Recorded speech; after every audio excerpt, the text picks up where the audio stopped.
Hello everyone, welcome to SM में। आज हम बात करेंगे विज्ञान के बारे में।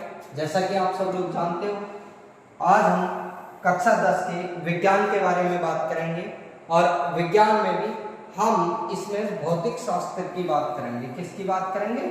भौतिक शास्त्र की, यानी कि भौतिक विज्ञान की बात करेंगे, जो हमारी एनसीईआरटी किताब का अध्याय नंबर 9 है, जिसका नाम क्या है? प्रकाश का परावर्तन एवं अपवर्तन।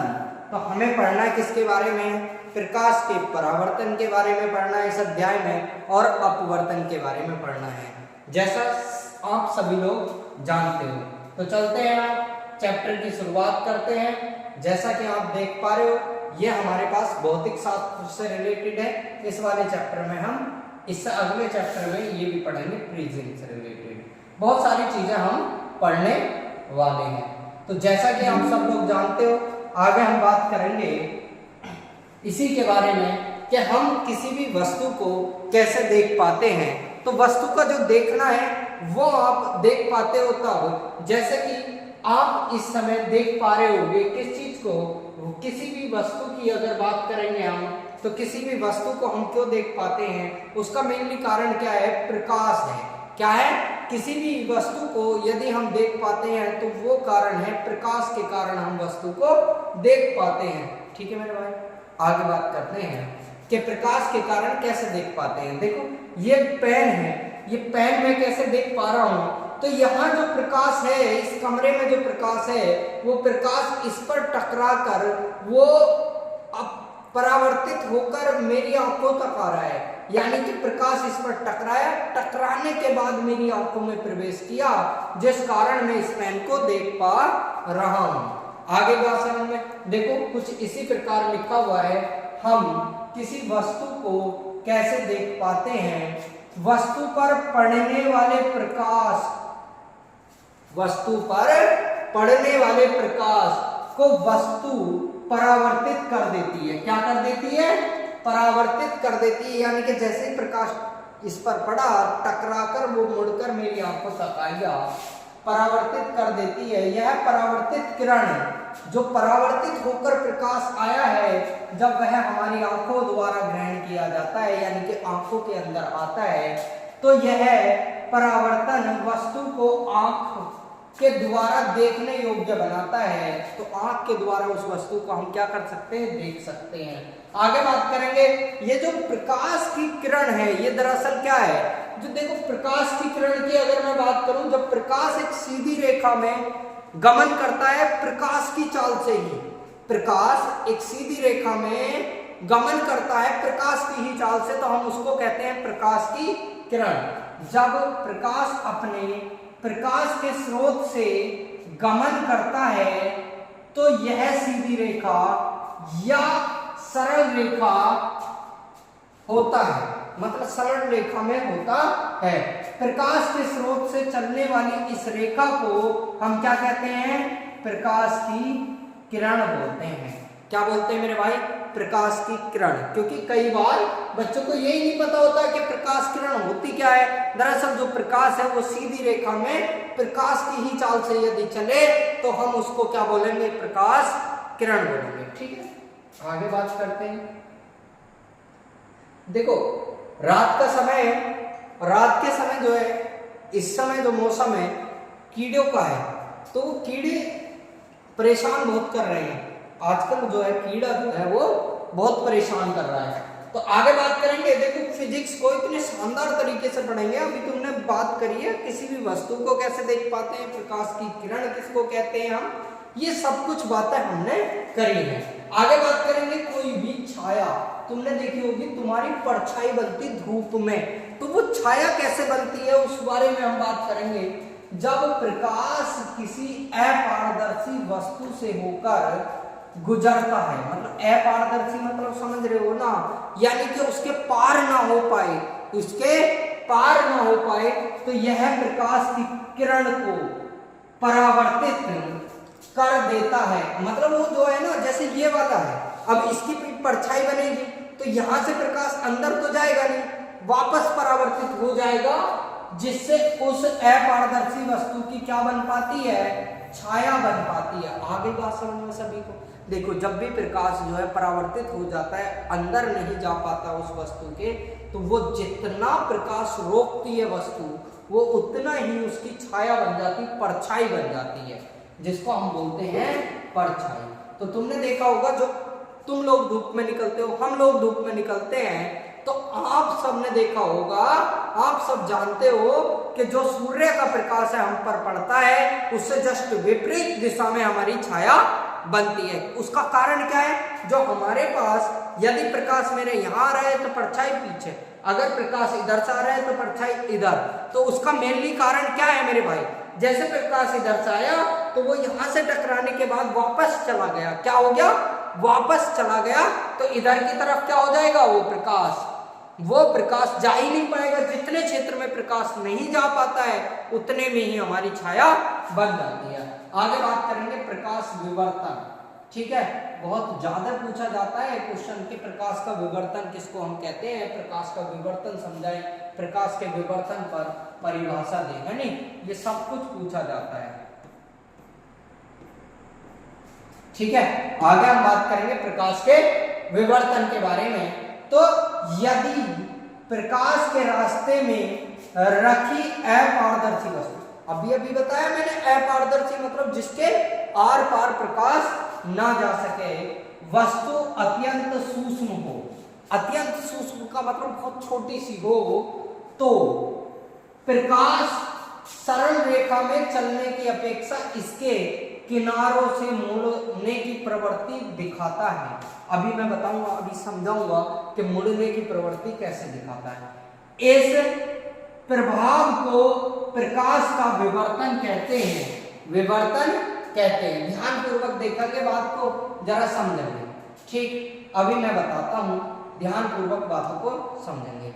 जैसे हमारे पास क्या है, ये कोई बिंदु है, ये कोई बिंदु है, जैसे ये वाला हमारे पास क्या है, बिंदु है, ठीक है मेरे भाई। जैसे ये वाला बिंदु है, ये रहा, ठीक, दिखाई दे रहा होगा आपको ग्रीन कलर का बिंदु। अब मैं प्रकाश किरण जो है ठीक से रेड कलर की कर देता हूं, ठीक मेरे भाई।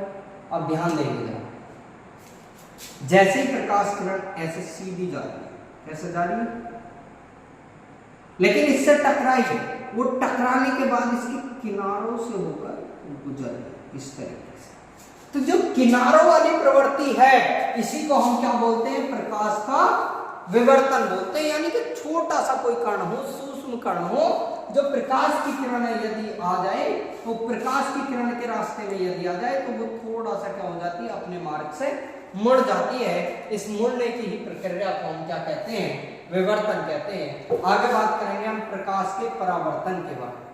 किसके बारे में, परावर्तन के बारे में, ठीक है जी, वेरी गुड। आगे हम बात करते हैं प्रकाश के परावर्तन के। देखो भैया, इसका चित्र जरूर समझना है, यदि चित्र नहीं समझा गया तो मामला गड़बड़ हो सकता है, तो आपको चित्र जरूर समझना है। ध्यान देंगे, इधर मोस्ट इंपोर्टेंट है, हर साल बोर्ड में किसी ना किसी साल पूछ लिया जाता है, 2 नंबर में भी पूछ लिया जाता है और 4 नंबर में भी पूछ लिया जाता है। प्रकाश के परावर्तन के बारे में समझाओ। प्रकाश के परावर्तन के नियम, 2 नियम होते हैं इसके, दोनों के दोनों नियम के बारे में हम बात करेंगे।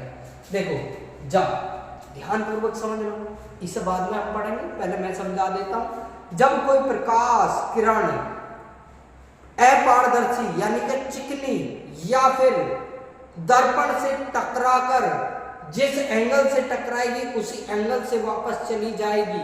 तुमने देखा होगा, ध्यान पूर्वक समझना, बचपन में बहुत तुमने करा होगा, मम्मी बैठी अंदर और बैठे हैं लोग अंदर, पापा बैठे हैं, भाई बैठा है, बहन बैठा है, तो दरअसल क्या है, जब हमारे पास वो सब लोग बैठे हैं और हमें शरारत सूझ रही है, क्या सूझ रही है, शरारत। तो देखो बचपन में करते हैं हम सब लोग, शरारत करते हैं, हमने भी की है, आप भी करते होंगे, ठीक। तो बात करेंगे कैसे शरारत करते हैं हम। तो हमने लिया शीशा, क्या लिया, जिसमें हम क्या करते हैं, अपना फेस देखते हैं, ये ये पूरा का पूरा चेहरा हम देखते हैं तो वो वाला शीशा हमने लिया और हम धूप में बैठ गए और हमने क्या करा, उस वाले शीशे से वहां से जो सूर्य का प्रकाश है वो अपने बहन भाइयों की मुंह पे मारना स्टार्ट कर दिया, यानी कि इस तरीके से चकाचौंध उन्हें लगानी स्टार्ट कर दी। तो दरअसल यही प्रकाश का क्या होता है, परावर्तन होता है। जब हम किसी को प्रकाश की दिशा को, मतलब प्रकाश को कोई दिशा देते हैं तो हम वो क्या कहलाता है, प्रकाश का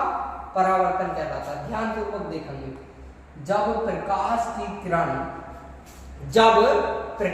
किरण किसी चमकीली सतह से या परावर्तक पृष्ठ से टकराती है, क्या होती है, टकराती है, ठीक है मेरे भाई, तो उसी माध्यम में पुनः मुड़ जाती है। तो भाई जिस माध्यम से आएगी उसी माध्यम में क्या होगी, पुनः मुड़ जाएगी। जिस माध्यम से यह आती है, इस परिघटना को प्रकाश का परावर्तन कहते हैं। इस परिघटना को हम क्या कहेंगे, प्रकाश का परावर्तन कहेंगे। ध्यान पूर्वक देखेंगे, बातों को जरा समझेंगे।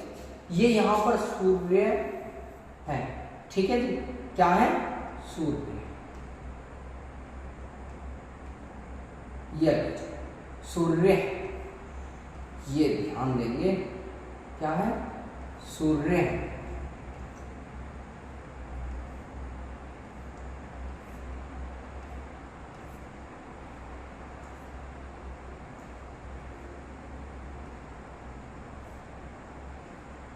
ठीक है जी, ये क्या है, सूर्य। तो यहां से कोई प्रकाश किरण गुजरी, ये जा रही, क्या हो गई जी, अब यहां पे हमारे पास क्या है, परावर्तक पृष्ठ है, शीशा मान लो, क्या है, शीशा। तो यहां जैसे ये टकराई, अब बिल्कुल जस्ट टकराने के बाद इस वाले बिंदु से ये वापस आ, क्या हो गई, वापस आ, ऐसे ये यहां से आ रही है। अब इस वाली जो सूर्य से प्रकाश किरण आती है, हम इसको कहते हैं आपतित किरण। क्या बोलते हैं हम इसको, आपतित किरण। अब ये जो वापस जा रही है टकराकर, इसको हम क्या बोलेंगे, परावर्तित किरण। ध्यान देना, इन दोनों के बिल्कुल बीचों बीच हम एक खींचते हैं डेड डैश लाइन से, क्या खींचेंगे, बोले अभिलंब खींचेंगे। क्या खींच देंगे, अभिलंब खींच देंगे। इसको हम क्या बोलते हैं, अभिलंब बोलते हैं। ध्यान देना, जब अभिलंब और आपतित किरण के बीच जो कोण होता है, इसको हम आई से डिनोट करते हैं। किस चीज से, आई से। और इस आई का नाम होता है आपतन कोण। और इस वाले बिंदु पर जहां ये तीनों मिले हुए होते हैं, इस बिंदु को हम कहते हैं आपतन बिंदु। अब ये जो परावर्तित किरण और अभिलंब के बीच एंगल बनता है, ये वाला, इसको हम बोलते हैं आर। क्या बोलते हैं, आर बोलते हैं। इस आर को हम क्या बोलेंगे, परावर्तन कोण बोलेंगे। अब ये जो बीच में लगा हुआ है, ये क्या है, परावर्तक पृष्ठ, यानी कि पॉलिश की हुई कोई सतह है। जैसे तुम फेस देखते हो, वो पॉलिश की हुई क्या होती है, सतह होती है। आगे बात समझो, ये चित्र जरूर ध्यान पूर्वक तैयार कर लेंगे, मैं बना देता हूं। ये दरअसल और एक और तरीके से इस चित्र को बनाया जा सकता है। जैसे हम क्या करते हैं, ये सब कुछ रफ कर देता हूं, ठीक है मेरे भाई।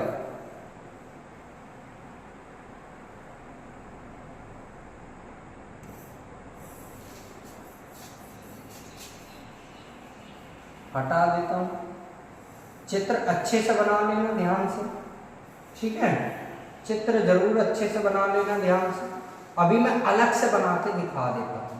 देखो अलग से कैसे, यानी कि कुछ इस प्रकार में इधर को छोटा सा बना देता हूं। ये हमारे पास कोई परावर्तक पृष्ठ, क्या है, परावर्तक पृष्ठ, ठीक है जी, परावर्तक पृष्ठ हमने बना।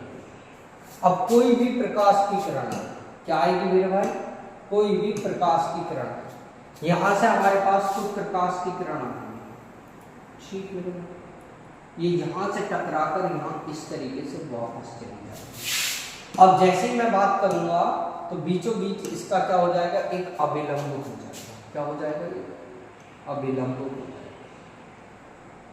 ठीक है मेरे भाई। अब यदि मैं बात करता हूं तो ये वाली जो होती है ये आपतित किरण होती है, और ये वाली जो होती है ये परावर्तित किरण होती है। इसको हम नाम देंगे आपतित किरण और इसको हम नाम देंगे परावर्तित किरण। क्या बोलेंगे?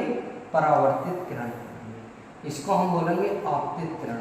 अच्छा, ये क्या हो जाएगा? ये अभिलंब हो जाएगा। अभिलंब क्या हो जाएगा मेरे भाई? अभिलंब हो जाएगा। ठीक, ये क्या हो गया? अभिलंब। ध्यान पूर्वक समझना, आपतित किरण और अभिलंब के बीच जो एंगल बनेगा ये वाला, इस वाले एंगल को हम नाम देंगे क्या? आई देंगे। क्या नाम देंगे जी? आई नाम देंगे। क्या नाम देंगे? आई नाम दे देंगे। अच्छा, ये वाला जो एंगल होगा ये वाला एंगल कहलाएगा आर। अच्छा, इसका जो नाम होगा वो आपतन कोण होगा। क्या होगा मेरे भाई? ये आपतन कोण होगा, आपतन कोण। अच्छा, इसका जो नाम होगा एंगल आर का, एंगल आर का जरा समझेंगे। एंगल आर का जो नाम होगा वो हमारे पास कुछ इस प्रकार होगा। एंगल आर को हम कहेंगे परावर्तन। क्या बोलेंगे? परावर्तन कोण।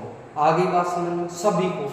देखो, कोई भी आपतित किरण है, टकराकर यदि उसी माध्यम में वापस लौट जाए और बीच में यदि अभिलंब। अब ध्यान पूर्वक समझना, ये वाला जो एंगल आई है वो एंगल आर के सदैव बराबर होता है। अच्छा, जहां जिस बिंदु पर ये तीनों मिल रहे हैं इसको हम कहेंगे आपतन बिंदु। क्या बोलेंगे? आपतन बिंदु।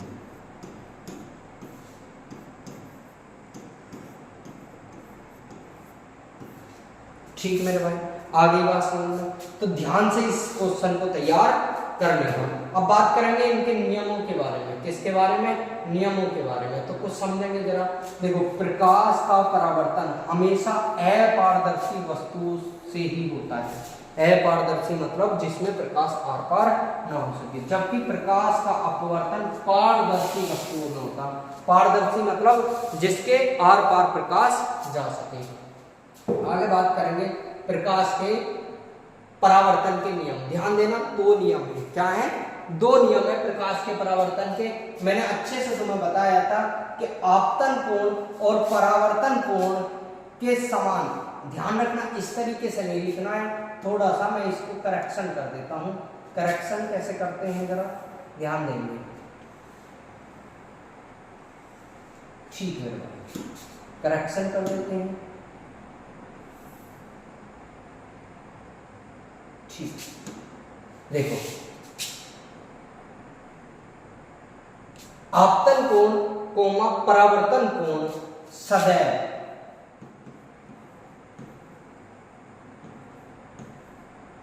सदैव बराबर होते हैं। बराबर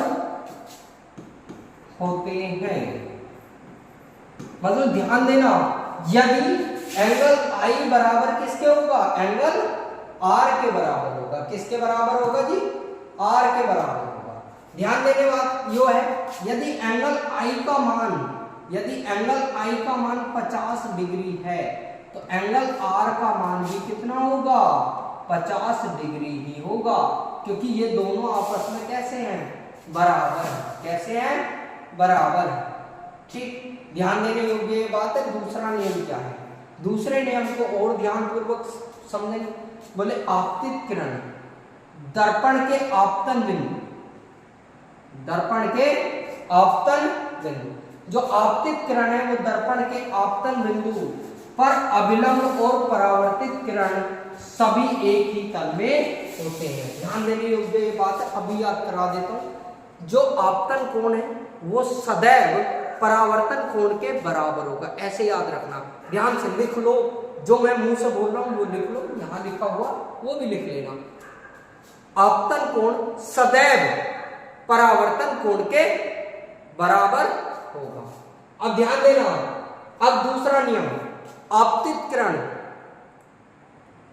कोमा अभिलंब तथा परावर्तित किरण तीनों एक ही तल में उपस्थित होते हैं। ध्यान से सुनना, आपतित किरण कोमा अभिलंब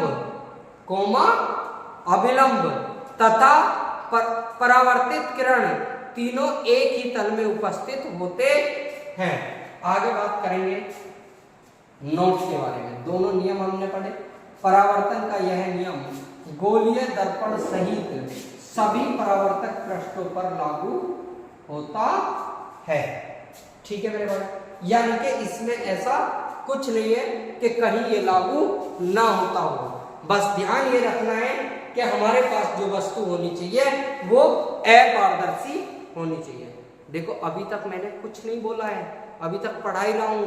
तो जो लोग ने हमारा चैनल सब्सक्राइब नहीं किया, कृपया करके वो चैनल को सब्सक्राइब कर लें, वीडियो को लाइक करें, शेयर करें। जो चीज समझ में नहीं आ रही है तो वो आप लोग कमेंट कर सकते हो और कमेंट करके मुझे बता सकते हो।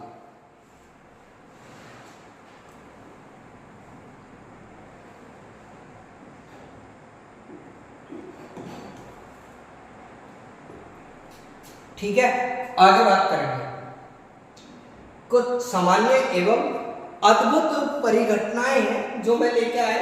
ध्यान देना, एनसीईआरटी किताब इसी से एग्जाम में सीधा सीधा होगा, वो इसी क्लास से छप जाएगा। देखो ध्यानपूर्वक, कुछ सामान्य एवं अद्भुत परिघटनाएं कैसे? देखो, प्रकाश के परावर्तन के कारण कुछ सामान्य एवं अद्भुत परिघटनाएं होती हैं जो निम्न दर्पणों के द्वारा प्रतिबिंब का बनना, तारों का टिमटिमाना, इंद्रधनुष के सुंदर रंग, किसी माध्यम द्वारा प्रकाश का मुड़ना आदि। तुमने देखा होगा इंद्रधनुष बन जाता है बरसात के मौसम में। अच्छा, बरसात के मौसम में ही क्यों बनता है, ठंड के मौसम में ही क्यों बनता है, बताओ जरा। फिर ध्यान देना, प्रतिबिंब बनना, यानी कि तुम्हारा जो जब तुम फेस देखते हो तुम अंदर जो है बन जाता चित्र, तो उसका बनना। तो परावर्तन के प्रकार के बारे में बात करेंगे कि परावर्तन के कितने प्रकार होते हैं। तो आगे बात करेंगे हम परावर्तन के प्रकार के बारे में। तो ध्यान देंगे, नियमित परावर्तन होता है। जो नियमित परावर्तन होता है इसका मतलब क्या है भैया? इस प्रकार का परावर्तन चिकनी सतह से होता है तथा आपतित किरण परावर्तन के पश्चात समांतर होती है। जैसे ये है ना, ये एक दूसरे के समांतर है, ये क्या है, एक दूसरे के समांतर है। तो ध्यान देना, ये तीनों भी एक दूसरे के, चारों भी एक दूसरे के समांतर होंगी। जैसे ये टकराई ऐसे ही, बिल्कुल ये भी ऐसे, ये भी ऐसे, ये भी ऐसे, ये भी ऐसे। जितना जितना गैप था उतना ही उतना ये एक दूसरे के समांतर। अनियमित परावर्तन के बारे में पढ़ेंगे। किसके बारे में? अनियमित। जिसने चित्र नहीं बनाया ध्यानपूर्वक वो चित्र बना देंगे। ऐसा ना हो कि बोले हमने नहीं लिखा, वीडियो को पॉज कर ले, स्क्रीनशॉट ले लेंगे, कोई दिक्कत नहीं है, वो बाकी मैं बाद में समय दूंगा स्क्रीनशॉट लेने का। ठीक है, घबराए नहीं।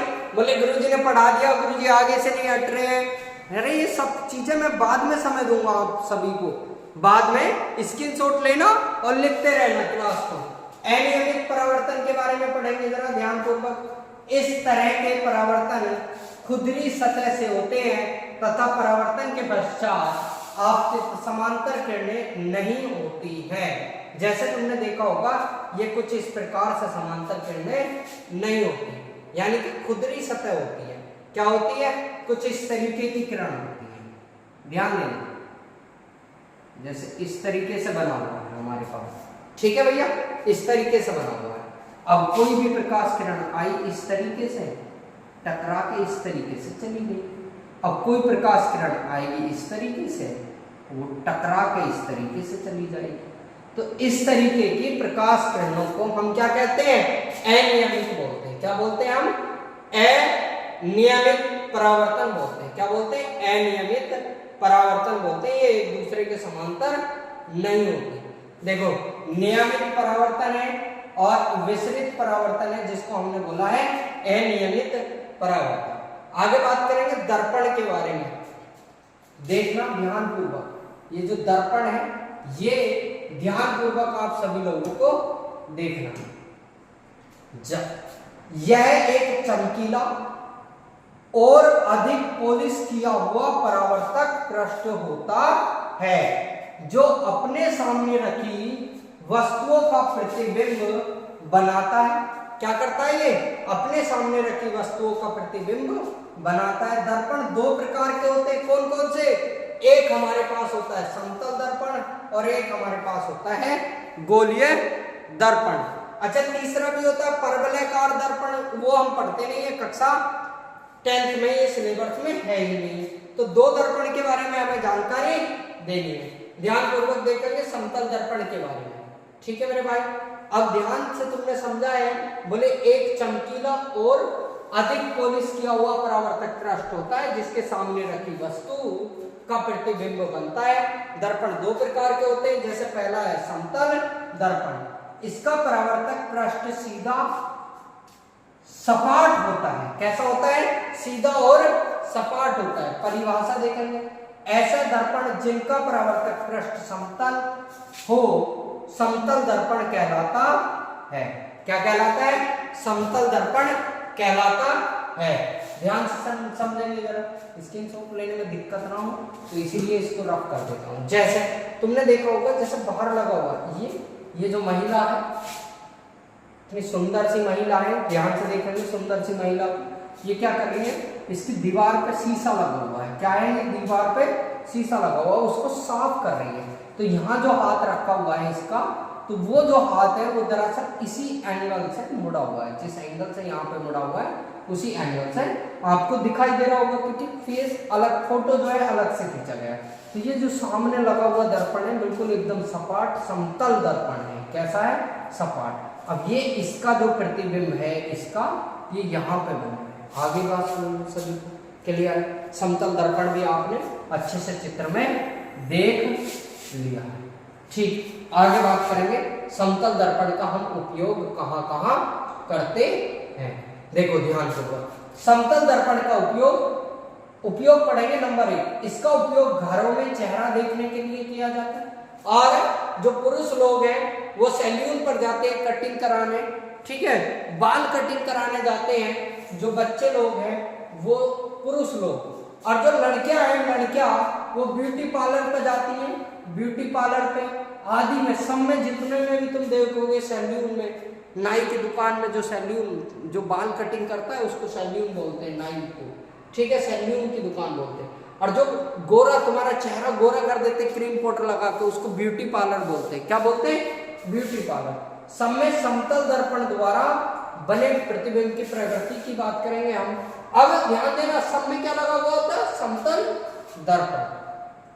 अब इसके द्वारा बना प्रतिबिंब आभासी होता है। जो दर्पण में बना प्रतिबिंब है, ये रहा, ये ठीक है, ये जो दर्पण में बना प्रतिबिंब है, ये वाला, ये कैसा है? आभासी, लेकिन पार्श्विक रूप से उल्टा होता है, सीधा होता है। क्या होता है? सीधा। तथा दर्पण के पीछे उतनी ही दूरी पर बनता है जितनी दूरी पर प्रतिबिंब दर्पण के सामने रखा होता है। देखो ध्यानपूर्वक समझेंगे, ध्यानपूर्वक बातों को समझेंगे। देखो ध्यानपूर्वक बातों को समझेंगे। ये जो है ना, दरअसल क्या है, हमारे पास समतल दर्पण में जो प्रतिबिंब बना है वो आभासी है। कैसा है? आभासी। इसको छू नहीं सकते तुम, या छू लोगे शीशे में हाथ डाल के? नहीं छू सकते ना मेरे भाई, जब नहीं छू सकते तो ऐसे प्रतिबिंब को हम क्या बोलते हैं? आभासी प्रतिबिंब बोलते हैं। लेकिन सीधा सिर ऊपर है तो ऊपर ही है, पैर नीचे है तो नीचे ही है, तो इसका मतलब क्या है? सीधा है। लेकिन तुमने एक बात नोट करी होगी, अगर हमारा फेस इस दिशा में है तो जो चेहरे का फेस है वो हमारे विपरीत दिशा में है, पार्श्विक उल्टा है। क्या है? उस चीज को हम बोलेंगे पार्श्विक उल्टा। जो हमारा ये वाला दायां हाथ होता है ना शीशे में, उसी को हम बायां बोलते हैं। वही साइड कौन सी होती है? बाएं वाली होती है। तो पार्श्विक रूप से क्या होता है? उल्टा होता है। ध्यान रखना, जो ये प्रतिबिंब आभासी है, सीधा है, लेकिन पार्श्विक रूप से कैसा है? उल्टा है। पार्श्विक रूप वाली जो लाइन है वो ऐड नहीं करेंगे, लिख लेंगे। गोलीय दर्पण में हम बात करेंगे।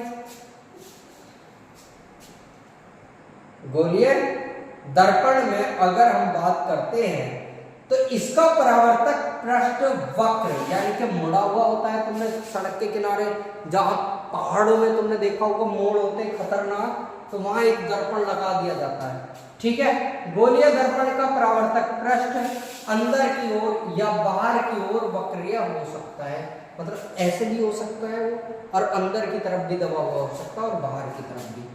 ऐसे दर्पण जिसका परावर्तक पृष्ठ गोलीय होता है गोलीय दर्पण कहलाता है। इसकी वक्रता के आधार पर गोलीय दर्पण इसकी वक्रता के आधार पर गोलीय दर्पण दो प्रकार के होते हैं, ध्यान देंगे जरा। गोलीय दर्पण कितने प्रकार के होते हैं? दो प्रकार के होते हैं। गोलीय दर्पण एक तो अवतल दर्पण होता है और एक उत्तल दर्पण होता है। आप सभी ने पढ़ रखा होगा, नहीं पढ़ा है तो यहाँ पे देखें, आप सब लोग जानते हो इतनी जानकारी। इसका परावर्तक पृष्ठ अंदर की ओर अर्थात गोलीय केंद्र की ओर धंसा हुआ होता है, जैसे देखिए इस तरीके से, और ये साइडों से उठा हुआ होता है, ठीक है। वक्रीय होता है, ये सामने वाला भाग होता है, ये सामने वाला जहां हम देखते हैं, ये पीछे का भाग होता है जो बैकग्राउंड में हम पॉलिश करते हैं, पॉलिश किया हुआ भाग है। कैसा है? पॉलिश। ये जो तुम देख रहे हो ना, ये वाला इतना भाग, ये पॉलिश को दर्शा रहा है। किसको दर्शा रहा है? पॉलिश को। अवतल दर्पण का आरेखीय निरूपण यानी कि चित्र है, क्या है? आकृति। ये परावर्तक पृष्ठ, इधर वाला जो है परावर्तक पृष्ठ है, यानी कि कोई भी चीज वस्तु प्रकाश आएगा वो टकराकर ऐसे चला जाएगा। ये चित्र है, ये तुम्हें बनाना है। बाकी बातें हम आगे चेक करेंगे, ऐसा नहीं है कि चैप्टर में बहुत कुछ है, अब बाकी बातें हम आगे करेंगे। अभी बात करेंगे हम उत्तल दर्पण के बारे में। चित्र कहाँ है इसका? आ जा। अच्छा नीचे है, नीचे दे रखा है, ठीक। चलो नीचे बता देंगे। उत्तल दर्पण, इसका परावर्तक पृष्ठ बाहर की तरफ उभरा हुआ होता है, जैसे कुछ इस प्रकार से होता है, इस प्रकार से होता है ये परावर्तक पृष्ठ। इस प्रकार नीचे बना हुआ चित्र है, तो मैं नीचे दिखा देता हूं। देखो कुछ इसी प्रकार का या हमारे पास ये सामने वाला भाग है, इसी को हम परावर्तक पृष्ठ बोलते हैं, ठीक है। जैसे कोई प्रकाश किरण आई तो वो ऐसे टकरा कर चली जाती है इस तरीके से। अब ये पीछे का भाग है, बैकग्राउंड भाग, ये जो थोड़ा थोड़ा तुम देख पा रहे हो, ये पॉलिश किया हुआ भाग है। कैसा भाग है? पॉलिश किया हुआ भाग है, पॉलिश किया हुआ भाग। ये उत्तल दर्पण का आरेखीय निरूपण है, यानी कि चित्र है। दरअसल ये चित्र भी बनाने होते हैं, तो ध्यान से चित्र बना लेना। गोलीय दर्पण के भाग के बारे में बात करेंगे कल, ठीक है। Thank you very much for watching my video. जिन लोगों ने अभी तक चैनल को सब्सक्राइब नहीं किया है तो वो लोग प्लीज कृपया करके हमारे चैनल को सब्सक्राइब कर लें, वीडियो को लाइक करें और ज्यादा से ज्यादा शेयर करें। कोई चीज समझ नहीं आई है तो उसको दोबारा देखें, और वीडियो में अगर कोई नई और चीज बतवानी हो, पूछनी हो आप सभी को, तो आप वीडियो में कमेंट करके मुझे बताएं। Thank you very much. जय हिंद, जय भारत।